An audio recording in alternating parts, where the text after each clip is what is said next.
to speak again as Commissioner Representative of the New Zealand Human Rights Commission. The New Zealand Government has expressed support for the UN Declaration on the Rights of Indigenous Peoples since 2010. In 2014, it accepted a number of recommendations through New Zealand's second Universal Periodic Review, including the recommendation to take concrete measures to ensure the implementation and promotion of the Declaration. New Zealand's support for the Declaration has been further affirmed through its support for the outcome document of the World Conference on Indigenous Peoples. While New Zealand's commitment to the Declaration has been made clear by the Government, it is crucial to ensure that this translates into meaningful and effective action and to monitor how that is achieving improved outcomes for Indigenous peoples.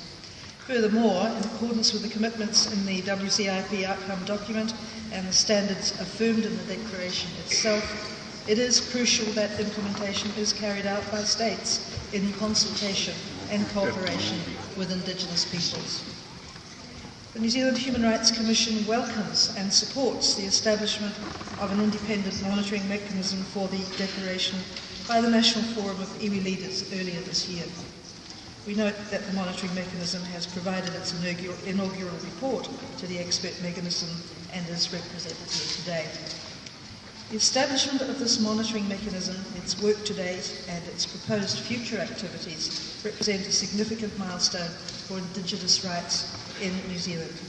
It also provides an excellent opportunity for the New Zealand Government to work collaboratively and cooperatively with the monitoring mechanism to promote and implement the Declaration as it has committed to do.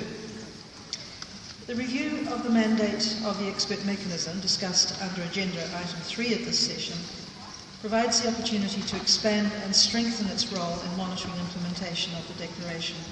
The New Zealand Human Rights Commission supports an enhanced role for the expert mechanism. We also note the critical importance of promotion, awareness raising and capacity building activities alongside any monitoring processes.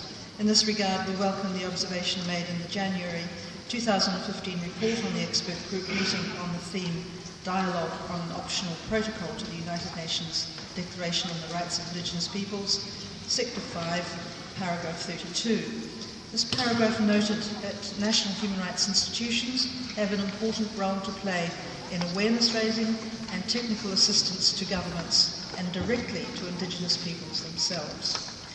The New Zealand Human Rights Commission has just released an interactive online monitoring tool which it hopes will assist both government and civil society to monitor, report and advocate on progress in improving human rights outcomes.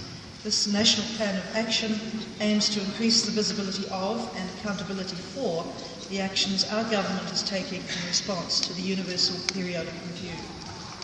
These three developments reflect different ways that national human rights institutions, Indigenous peoples and the expert mechanism can contribute to monitoring of the implementation of the Declaration. To conclude, the New Zealand Human Rights Commission, 1, welcomes the establishment of an independent monitoring mechanism for the Declaration in Aotearoa, New Zealand. 2, welcomes the recognition of the critical role that national human rights institutions have to play in the promotion of the rights of Indigenous peoples. And 3, supports an enhanced role for the expert mechanism to monitor and evaluate progress on the Declaration, advise and engage with states and Indigenous peoples. Thank you for your attention, sisters and brothers. Nō reira, tēnā koutou, tēnā koutou, tēnā koutou katoa.